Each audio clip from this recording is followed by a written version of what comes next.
सन्माननीय मंच आणि उपस्थितीत सर्व शिक्षक वर्ग, संत ज्ञानेश्वर म्हणतात, निवडी वेगळी क्षीर आणि पाणी, राजहंस दोन्ही वेगळ आले.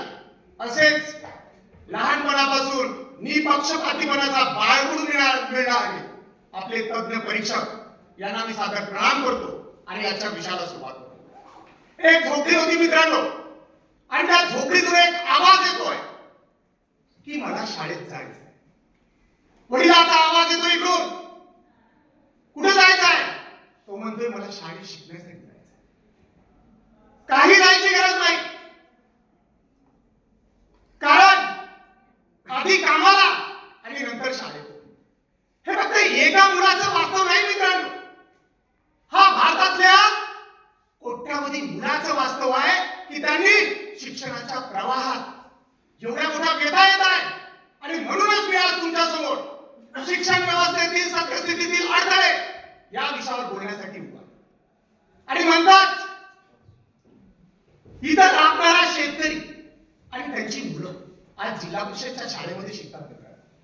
इथं राबणारा काबाड कष्ट करणारा माझा शेतकरी आणि त्या शेतकऱ्याची मुलं हा शाळेत जात असताना प्रचंड व्यथा, प्रचंड वेदना, प्रचंड समस्या घेऊन ते त्या ठिकाणी शाळेमध्ये जातात.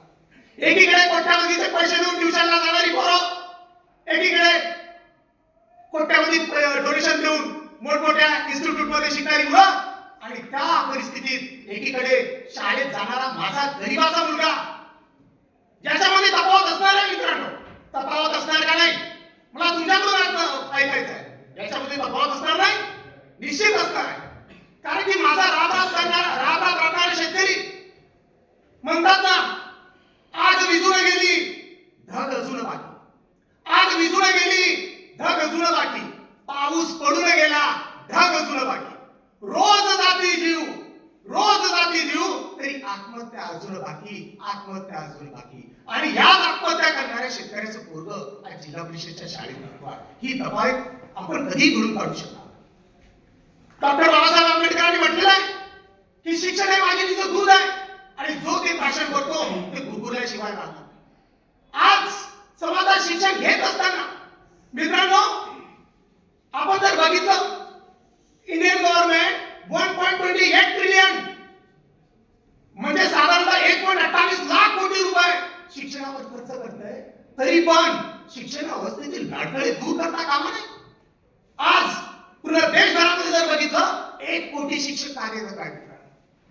25 कोटीच्या वर विद्यार्थ्यांचा आकडा त्या ठिकाणी गेलेला आहे. मग एवढा पैसा खर्च करून सुद्धा आपल्याला आज अडथळा दूर करता नाही येत आहे. त्याच्या विविध समस्यांना आपल्याला सामोरे जावं लागत आहे. एक ज्वलंत समस्या जर सांगितली तर आज जिल्हा परिषदेच्या शाळेमध्ये जाणारा शिक्षक, वेगवेगळ्या शाळेमध्ये जाणारा शिक्षक हा प्रचंड वेदनेनं व्याकुळ आहे.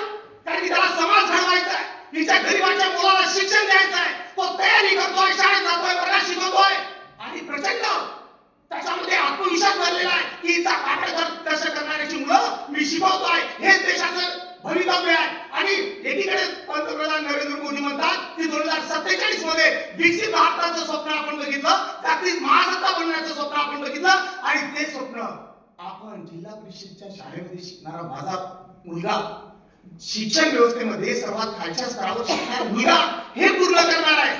जर आपण एवढं मोठं स्वप्न बघत असेल आणि ते पूर्ण होत नसेल, तर यामध्ये सगळ्यात मोठा जर अडथळा बघितला तर शिक्षकांना वेगवेगळ्या प्रकारचे ऑनलाईन कामं देतात. त्याच्यामध्ये शिकवण्याची क्षमता आहे, परंतु प्रत्येक सेकंदाला हजारो मेसेज मोबाईलवर येतात मित्रांनो, तो कसा शिकवणार? राष्ट्रसंत तुकडोजी महाराजांनी त्यावेळेला म्हटलं होतं, देश को अगर ऊंचा उठाना है तो शिक्षण की प्रथा बदलो.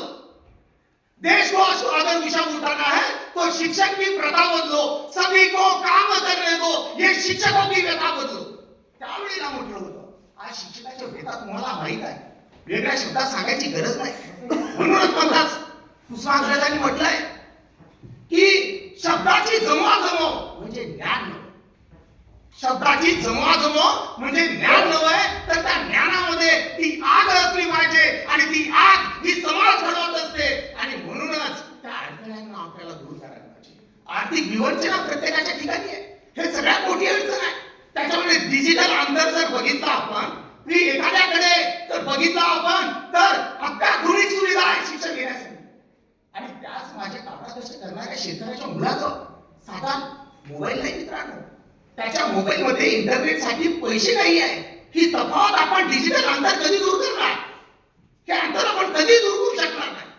आणि तंत्रज्ञानाचा वाढता वापर जरी आपण म्हणत असेल, परंतु त्या वाढत्या वापरामागे गैरवापर किती आहे हे आपण बघितलं मित्रांनो.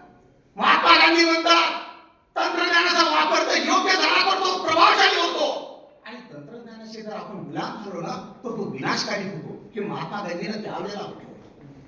जर असंच आपण या शिक्षण व्यवस्थेला किंवा प्रचंड अडचणीचा सामना करत करत आपण पुढे जरी नेलं तरी त्याच्यातून तथ्य काहीच मिळणार नाही. म्हणून म्हटलंय, स्वामी विवेकानंदांनी म्हटलंय की कौशल्यावर आधारित शिक्षण. त्यांनी म्हटलं education is the manifestation of invention which is already with in the man. म्हणजे नॉलेज, ज्ञान म्हणजे शिक्षण. तुमच्या पूर्णत्वाचं ठाईकरण कौशल्य आणि त्याचा योग्य वापर म्हणजे शिक्षण. आणि या परिस्थितीला जर आपण सामोरे गेलो तर हे अडचणी आपण निश्चित दूर करू शकतो. म्हणजे कौशल्य आधारित शिक्षण आपल्याला द्यायला पाहिजे. म्हणूनच म्हणतात, आपण जर बघितलं तर सामाजिक दरी, विषमता, एकीकडे आपण म्हणतो की मुलगा शिकला पाहिजे, मुलगी शिकली नाही पाहिजे.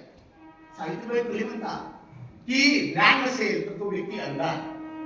बरोबर आहे, अंधत्व आहे. तर आपल्याला जर एक शिक्षणाचा प्रवाह निर्माण करायचा असेल तर शिक्षणातली समानता सुद्धा आपल्याला त्या ठिकाणी ठेवावी लागेल.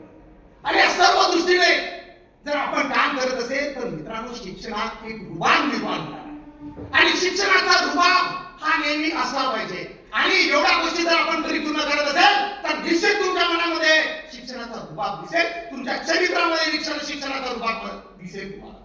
आणि म्हणून तू म्हणतोय, मी करतोय प्रश्न आता देतो जवाब आहे, करतोय प्रश्न आता देतोय जवाब आहे, आणि भीमा तुझ्यामुळे हा आला रुबाब आहे, आणि तो रुबाब आपल्याला शिक्षणाच्या रूपाने आपल्याला मिळणार आहे.